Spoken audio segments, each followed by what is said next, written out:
What's up, Truckee High? Welcome to TNT News. I'm Hayden Featherstone, and thank you for joining us today. On Wednesday, February 19th, Kevin Kiley, a United States representative, came to Truckee High School to answer students' questions and talk about how the government works. Here's some footage we have.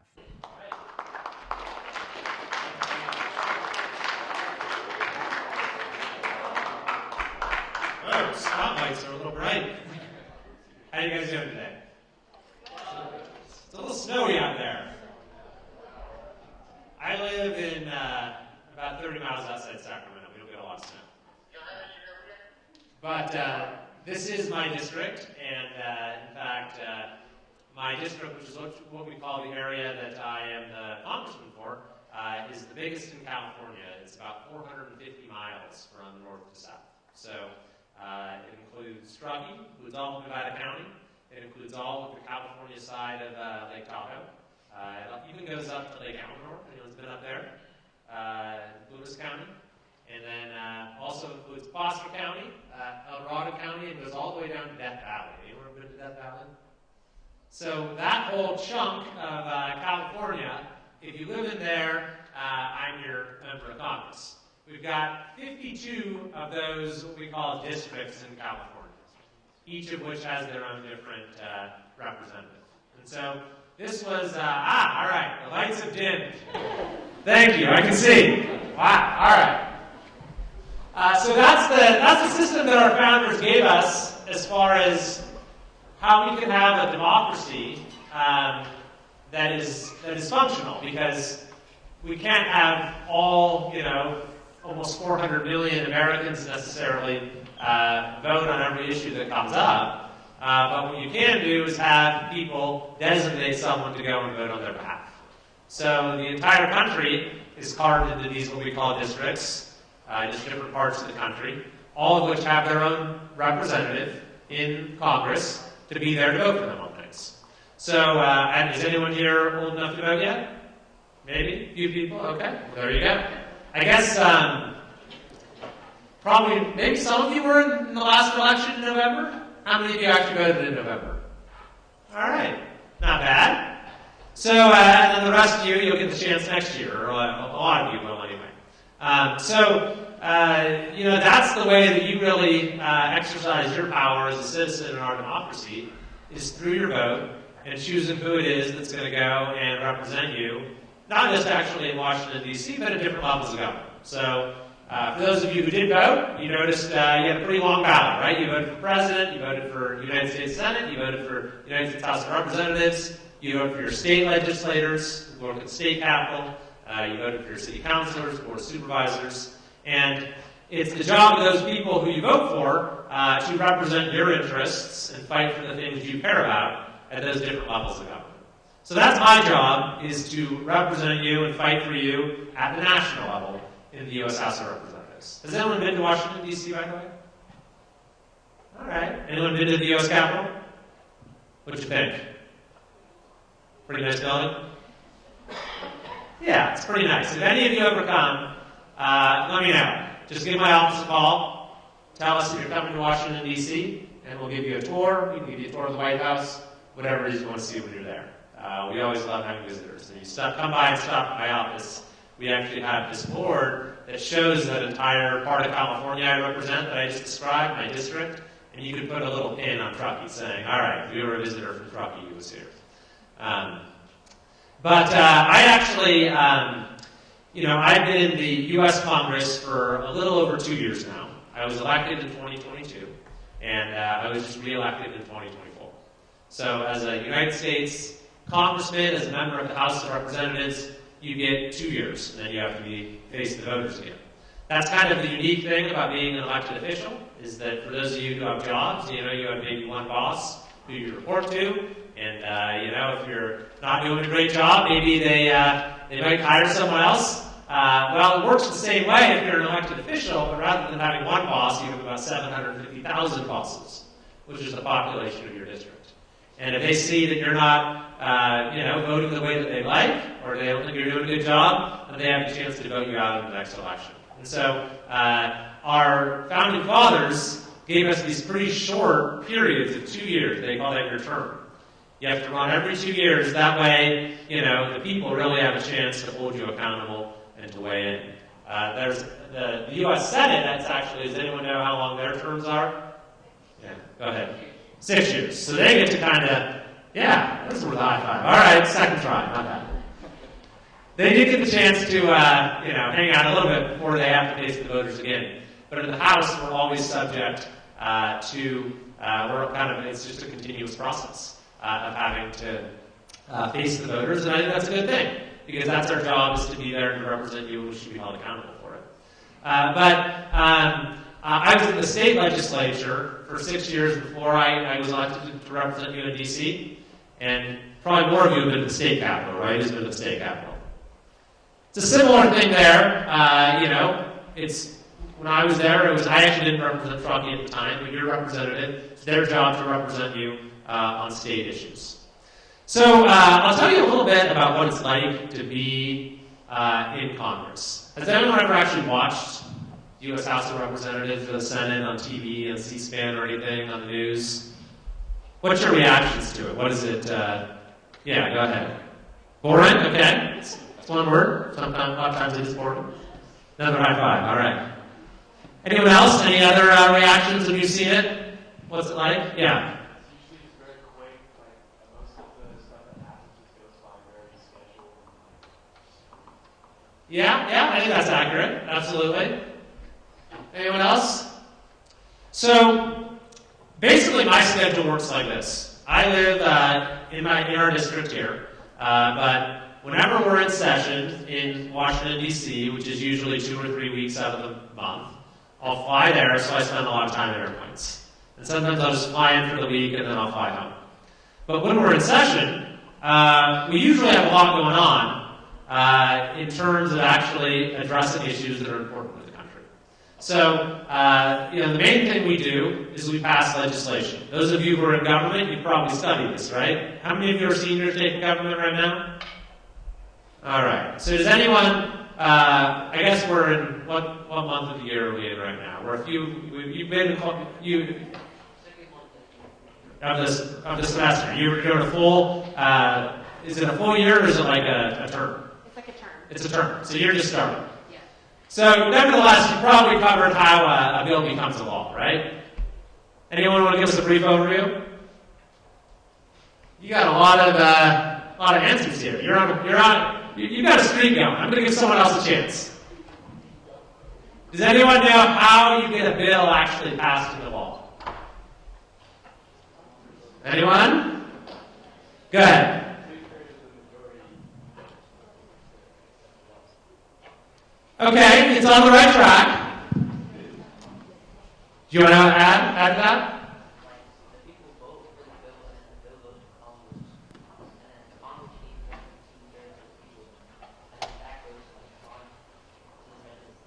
Yeah, so you're on the right track. So a bill is just an idea for a new law.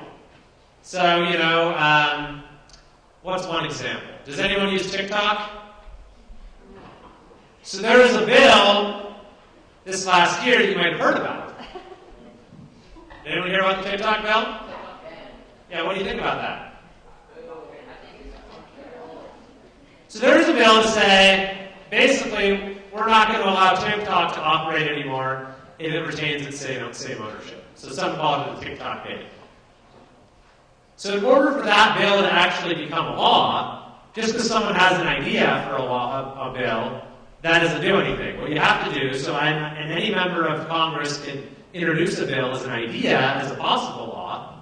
I can do that, as can the other members of Congress, but you have to get people to vote for it. So you have to get a majority in the House of Representatives. There's 435 of us. You have to get over half of those people to pass it and say we want this to be a law. And then you have to get the same in the Senate, and then the President has to sign it. And if it goes through that process, then you actually have a law, which it did in the case of the TikTok bill. So right now, there's a process of trying to negotiate new ownership so that TikTok can stay on your phones. But I think right now you can't even download it, right? It's still, you can download it. For a while they had that on pause. But basically there's a period right now where they're trying to find new ownership. But that's just an example of how what we call the legislative process works. A lot of the work of the House actually in Congress at the Capitol consists of committees. So you have individual committees, which are smaller groups of us that focus on particular topics. For example, I'm on the Transportation Committee. We deal with building our roads. I'm also on the Education Committee. I'm the chair, actually, of a subcommittee on education, and we deal with issues related to schools. And so when you're voting on a bill with the whole House, it's just kind of you debate it at a very high level, and then you vote yes or no. But in committees, you really dive into the topics in detail and give the possible bills, possible laws a lot of scrutiny. So that's what we do in the House. But then there's another big part of my job, and that's to be present in the district, which is what I'm doing right now, visiting with you guys.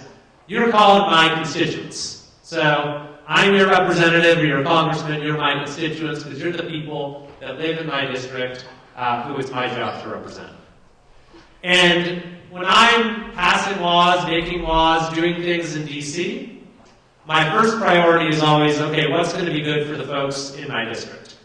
Because there are 435 members of the House, but you only have one of them that represents you, and that's me. And so it's my job to be your advocate and your representative.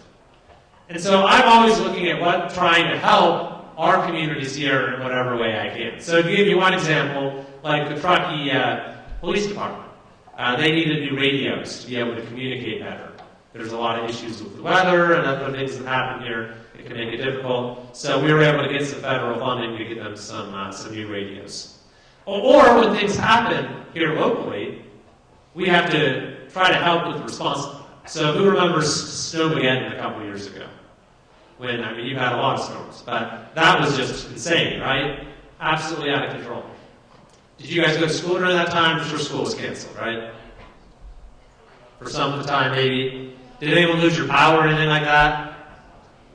So we were dealing with these issues. The roads were closed, power lines were down, even some roofs were starting to cave in because snow was piling up on top of them. So we had to try to work with people to get federal resources to help with all of those issues. Or even if you have an individual issue as a constituent, like, is anyone here a senior filling out the FAFSA? All right, there you go. The education department in D.C. did a very bad job with FAFSA last year. There's still some issues. Maybe you guys are dealing with that. So we actually have tried to help people with their FAFSAs, and we actually even created a new law to make the FAFSA process work better. Or, if your parents are having an issue with their tax return, or maybe your grandparents with their Social Security check or their Medicare, or maybe they're a veteran and they can't get access to their veterans benefits, their VA benefits.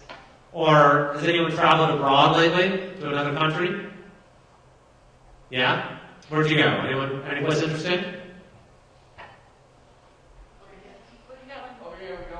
Yeah. New Zealand, oh man. That sounds cool. I'm over there.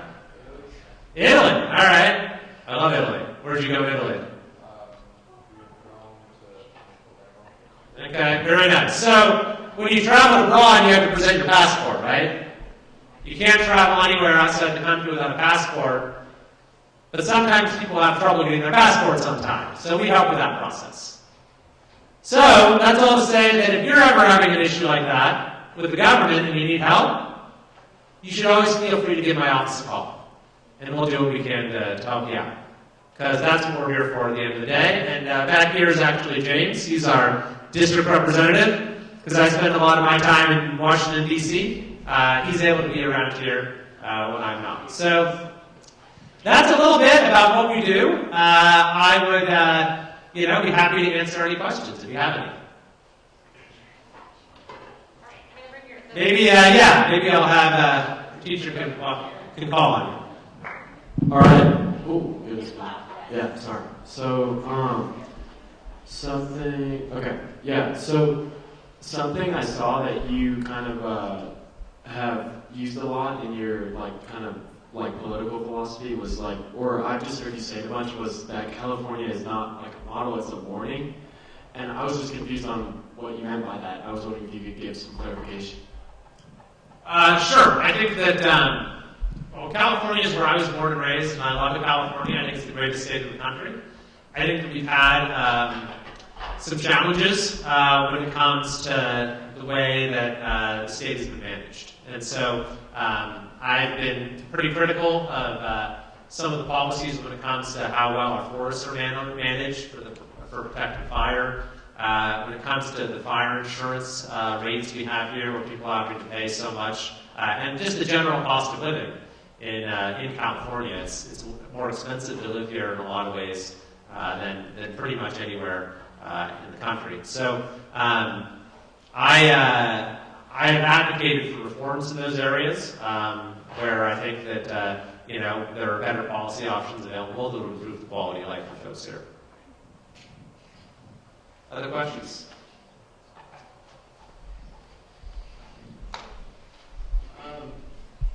I actually have two. Is that right? All right, fine. Thank you. I'm sorry. Are you afraid to showcase or to speak of your political views? I don't believe so. No. No. Okay. And my second one is that you said earlier that you help people get their passports, or people having trouble getting their passports. Are you also support of supporting or being affiliated with programs such as DACA that help green card visa? Like DACA, you said? Well, yeah. So, DACA is, I think something that a lot of Americans view very favorably because, there's, I think, a belief that, young people who have made this country their home deserve access to opportunity. So I think you're going to see some, constructive work on that area coming up pretty soon.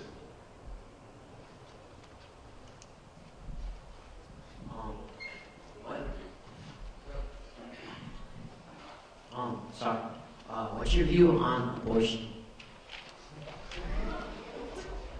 You guys are really throwing some softballs out there, huh? So I believe, and there's actually an easy answer to that for me, because I'm a federal representative. So what does federal mean? That just means I'm a national representative. I'm in the United States Congress. And it's my belief that those matters should be decided by the state, not by the national government. And California actually has a process where citizens can vote on things directly. Most of the laws that are state laws in California are passed by the legislature. There's actually thousands of them every year, a lot of laws. But then there's a handful of them that are called propositions that people can vote on the ballot. Those of you who voted last year, you remember voting on these propositions? And one of those a couple years ago was related to the topic of abortion. And the people in California basically placed it in the Constitution as a constitutional right in our state. So that's something that's now even beyond the ability of the state legislature to really change, because it's been put directly into the state constitution by a vote of the people.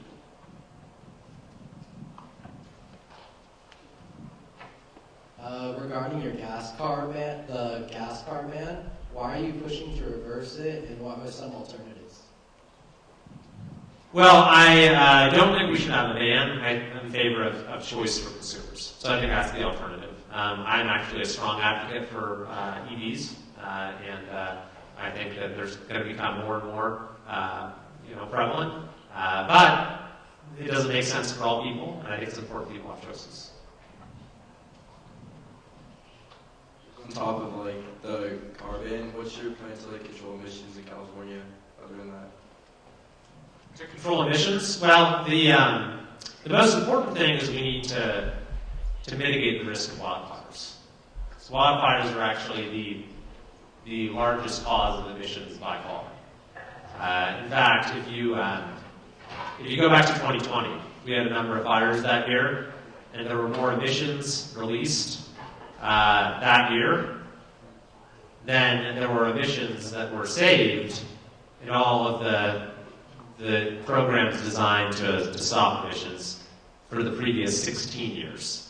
So the most important thing to help our environment and to stop emissions is to prevent wildfires. So I've tried to advocate bringing more resources to our district, which we've done actually. Record amounts of money have come for the sake of managing our forests and trying to prevent wildfires. I do, though, think that clean energy is really important, and I'm a strong advocate for it, and I think that's what the future is. We've got a lot of incredible innovation going on right now in a number of areas when it comes to clean energy, and I'm very supportive of that. I had a question about a bill that you had introduced about the No Medicaid for Illegal Immigrants Act. And I was wondering, apart from like California saving $8 billion and it being fair for like American citizens, is there like anything else that had made you like come up with that decision? Well, California is the only state that does it, and that's really, I don't think, should be a priority right now when we have a lot of needs in our state budget for folks that are our own, lawful residents that we have really failed to account for. So I think it's just a matter of priorities. What's your take on Trump's proposed plan to take over and rebuild Gaza? Well, I don't know that he's put out a plan per se. I think there's been some comments on it that I think is what you're referring to. But I think that the president wants to see that area thrive, and obviously there's been a lot of challenges there for a long time, and so I don't think there's any concrete plan at this point, but they're looking at different possibilities, and I think it'd be a great thing if it can become prosperous, and certainly we want peace. On the note of wildfires, do you have concerns about President Donald Trump's shrinkage of the Federal Forestry Service and what a representative is doing to maintain the forest health? I can tell you what I think, which is that we need to make forest management a very high priority, which is what I've advocated for since I've been in office, and we've really gotten a lot of resources for that here that's making a big difference. I think that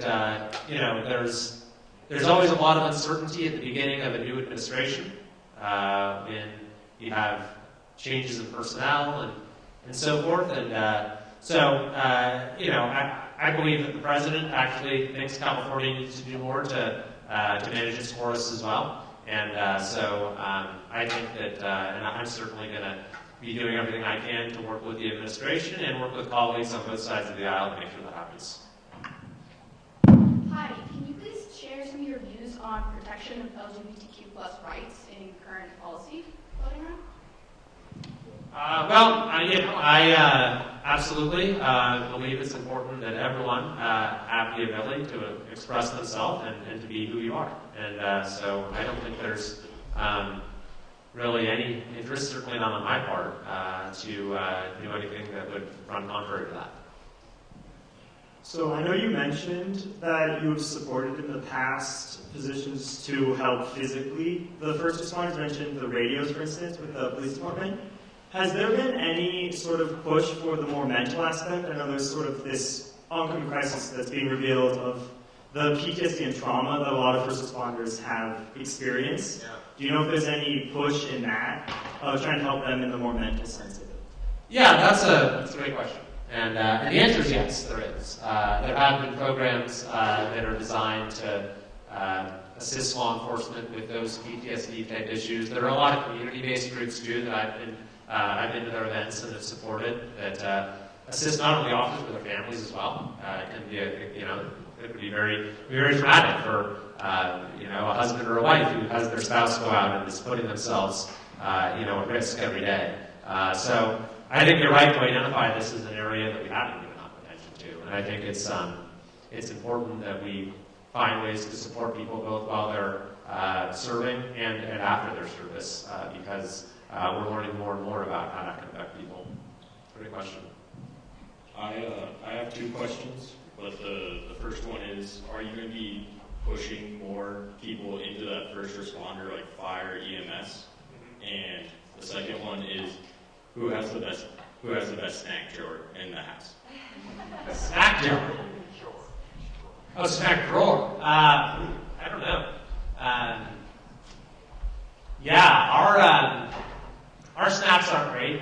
I tend to have healthy things, so people don't like that sometimes. But the question about getting people into careers in fire, first responders, law enforcement, absolutely. I mean, they actually have a great program at you guys are a little ways from South Tahoe, but at the college there, where they're training a lot of first responders and firefighters that have actually been on the front lines during some of the recent fires. And law enforcement too, honestly. We've had a lot of issues with police departments have not been able to recruit people and to be fully staffed. And that creates risks when you don't have people that you need. So I've actually tried to support efforts to get more people into law enforcement. One of the things that we do is I have what I call the police honor roll every year, where we recognize outstanding officers throughout my district. I think we had a couple people recognized from Nevada County this last time around. But yeah, it's really important, and I don't know if you're interested in that kind of career, but I think it's good that we have programs in schools as well to like at the secondary level, career training programs that get people headed down that path. Is that what you're working towards? Yeah, because I know we have the fire and the EMT side. Pretty high. Oh, you do? Okay. Yeah. Oh, that's great. I'm in one of them right now. So you do what kind of basic training do you get? It's EMR, so you get your emergency medical responders, and then the other sides, there are other classes just like the basic physical principles of the firefighting. That's great to hear. That's awesome. All right. So back to like the health of our forests, the recent cut in national park workers, like what's your view on that, and how do you think it's just going to overall impact like our national park services and help with the... Well, there's been a pause in some areas, and I think that the administration is evaluating staffing needs right now, and at some point Congress is going to weigh in as well. So I don't know that the end result of this is going to be a diminished capacity to manage our forests. Certainly that would not be a good outcome in my view. So I'm absolutely going to make sure that we're continuing to get the work done here that we need to get done. Do you think that cannabis should be legal throughout the entire United States instead of just some states? And what is your personal stance on cannabis for recreational use? Well, what do you think? Me? Yeah. I'm a freshman.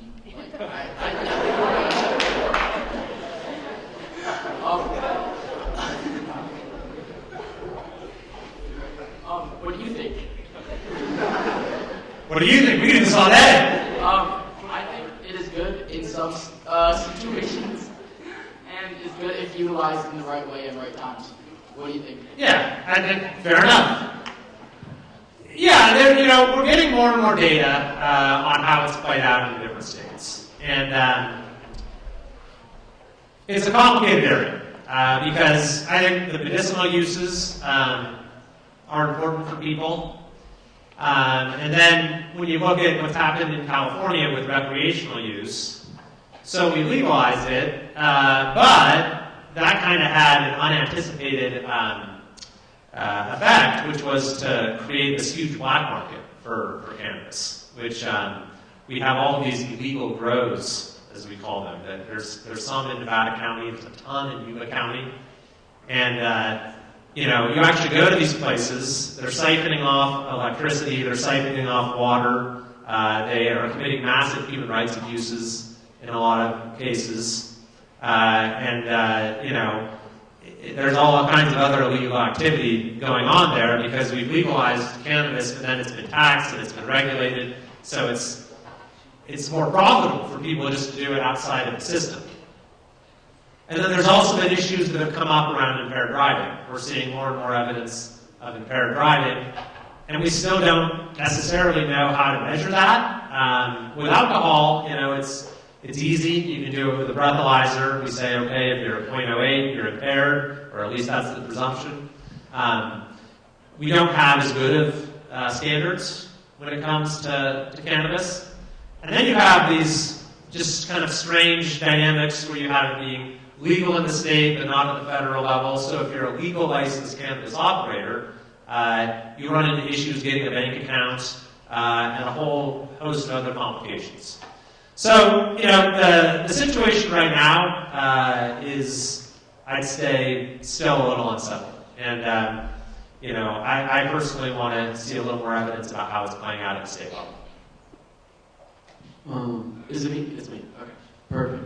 One question I had was, where do you get your philosophy politically for stuff that you do? Because I know you support limited government and education stuff, and you're more for businesses doing stuff on their own. I'm just wondering what influenced that style of the way that you do things. Where did you get that from? Yeah, that's a really good question. And I don't know that there's any one particular source. I mean, I think that I feel like the community that I grew up in was a great place to live and to grow up and to recreate and everything else, and for people to start a family there. And so I think I absorbed some of the values of that community. You guys live in a great community here in Truckee as well. But I think that, one important thing to know is you use the word philosophy. And yeah, you need to have, everyone has kind of a governing philosophy, and you mentioned limited governments and other things. But, being a representative and governing is really not, at the end of the day, philosophy. It's actually a practical thing that affects people's lives, where you're making real decisions as to what's legal and what's not legal, and where money goes and where it doesn't go. And even we vote on things related to war and peace and life and death. And so, the philosophy can only take you so far, and the most important kind of source of input that you get when you make a decision is how it's actually going to affect people. And so, when I'm voting on a bill, or whatever the case may be, let's say it's a bill about health care. I want to hear from the hospitals and the providers in my district. I was actually just on the phone with one of them from Nevada County on my drive over here. If it's a bill about education, I want to hear from the schools in my district. How's that going to affect you? If it's a bill regulating businesses, I want to hear from the business owners in my district. How's that going to affect you? Because your philosophy might tell you one thing, but the real on-the-ground consequences are, at the end of the day, what really matters. It's a good question. Sorry, can I jump in? This is a question from a student who couldn't be here, so I get to read it. What policies or initiatives do you support regarding water conservation while also protecting critically endangered steelhead and salmon populations? Well, I think we need to save more of our water. A big problem is that we get all this rain or snow or what have you, and a lot of it we don't get to keep because the reservoirs are full, the dams are full, and then what happens? It has to run out to the ocean, or in the worst case, it might cause flooding. So I think we need more places to store our water so that when it rains a lot, it's like, okay, we can save the water we don't need at this moment. And then once it gets dry, we got this leftover water, we can use it. So we don't need to have all of these measures telling people to cut back on their water use or taking water away from farmers or that sort of thing. When it comes to the fish population, there's a lot of debate about all of this. I will say that one of the big reservoirs that's in the process of being built, it's actually the first in a long time, it's called Sites Reservoir. It's a little north of here. It's going to store about 1.5 million acre feet. And that's what's called an off-stream reservoir. So it doesn't actually create a dam, and that doesn't actually disturb the fish population when you do it that way. Okay. President Trump has recently publicly issued multiple executive orders banning DEI in the workplaces and in the military, and so I just wonder what does diversity, equity, and inclusion in the workplace mean to you, as a congressman and citizen of the U.S.? Well, I think that the important principle that this country was founded on was equal opportunity and equality before the law, and the idea that all people are created equal. And I think that's the essence of what he's trying to do there, as well as making sure that organizations are focused on their mission. So, when it comes to our military, it's really important that we have a military that does its job well. That's all of our safety and security. And so I think what he's saying when it comes to an organization like the military is let's focus on, having a good military and making sure that we're safe, and maybe, some of these other things really are not necessarily the priority there. So I think that's kind of the guiding principles is let's have equality before the law, and let's make sure that our agencies are doing the job they're supposed to do. Is there any plan or put in place in regarding of the prices in California? Because the minimum wage that people are making are not matching what we have to spend on food, gas, or houses, and the current population of college students can't even afford an apartment. So is there any plans regarding that? Absolutely. That's such an important question. And it's kind of what we were talking about earlier. I mean, trucking, I know the housing here is incredibly expensive. But California in general, we have the highest energy costs in the country, highest gas prices in the country, highest housing prices maybe outside of like Hawaii and maybe New York. We pay the most for just about everything. And you're right, that makes it more and more difficult for people to live here. It makes it difficult for families. It makes it difficult for young people like yourself who want to go to college or even starting your career. So I think there's a few things that explain that, and and I'll tell you what we're working on to address it. The first thing is just inflation, which has caused the price of everything to go up. And the reason we had inflation is because the government spent too much money. And if the government spends more money than it has, then that decreases the value of our dollars. And it causes them to be worth less. And so that's why inflation went up. So we really have to get that under control. I mean, when you look at the size of our national debt, does anyone know how big it is? Okay, yeah, in the trillions, anyone else? That's about right. It's like 37, upwards of 36, close to 37 trillion. That seems like a lot. How do you get your mind around that amount of money, right? It's so much money. And so what does that mean when we have that much debt? Well, you've probably heard people say that's for your generation, that's a problem we're going to be giving to you, and it's irresponsible to do so. That's all very true. But what it also means is that we are indebted to others for all of that money. And so what do you have to do when you're paying back a debt? Like if you went and took out a loan from the bank for $10,000, would you just have to pay back $10,000? You have to pay interest, right? You have to pay $10,000 plus the interest. So that's what we're having to do with all of our borrowing, because we're spending more money than we actually raise through tax revenues. And so we as a country have to pay back interest on this money that we're borrowing. And so at this point, if you look at how much we're spending in the federal government, we have $800 billion that we're spending this year just on interest on the national debt.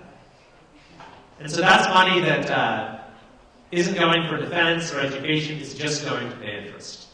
So anyway, that's a little bit of a tangent, I'm sorry. But that's the number one thing that we have to do is get spending under control. The other thing is energy. Energy is what you pay at the gas station, or if you're charging your EV, you pay for it there, or just the basic electricity in your home. And then it also, the price of electricity or of gas and power goes into the cost of everything else. Because companies have to move around their products, and it costs them more to buy gas to move around their products. That is reflected in the final cost of the product, or just the power that it takes to keep the lights on in their store and everything else. So that's the second thing that we can do to bring the cost of things down, is to lower the price of energy. And the way I think that we do that is by making more of our energy in the United States. If we make more of our energy here, it's a lot cleaner than when we ship it from overseas, and it costs a lot less. So we're trying to work on that. And then the housing issue is the biggest thing maybe for many people. Just that's the biggest expense you have is your housing. And the basic problem in California is we haven't built enough of it, and then we've made it really expensive to build. So there's all these laws and regulations that make you wait years and years, maybe decades, sometimes, before you can start building a particular project. And then even then, you're paying tens of thousands of dollars just for fees and everything else to get it off the ground. So I think we need to make it easier to build in California, and that'll lower the cost of housing. But yeah, I think it's really a central challenge for us in California is we need to make the state more affordable. So I had a question about what you do to plan on combating potential inflation of agriculture, especially as there's more deportation of undocumented workers, especially in the Central Valley. Well, I think that it will be important to have, and I think we should have it, now, is there needs to be more programs to allow people to come and work legally as agricultural workers, and frankly in other areas as well. Because you're right, a lot of farmers, do need the help, and so I think it makes all the sense in the world for us to make sure that they have a legal means of getting that help, and I think it's a win-win for everyone. And agriculture is huge in California. It's a big industry. They create the food that all of us eat. And they have huge challenges because of these labor issues you're talking about, also because of the water supply, and a lot of other factors too. So, it's a good question. Thank you. Going back to the topic of first responders, there are over 12,000 veterans living on the streets alone in California with extreme PTSD. Is there anything you plan to change or take action to prevent this amount of veterans living on the streets? Yeah, it's a truly sad situation. I work a lot actually with the veterans community here in Nevada County. You've got a great veteran service operator that helps folks there as well.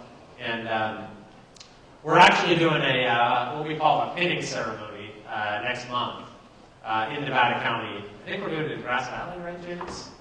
For Vietnam veterans who, for those of you who have taken U.S. history, you might remember that public opinion turned against the war, and in a lot of cases, that unfortunately meant that the veterans were not treated the way that they should have been, and were not honored in the way that they should have been.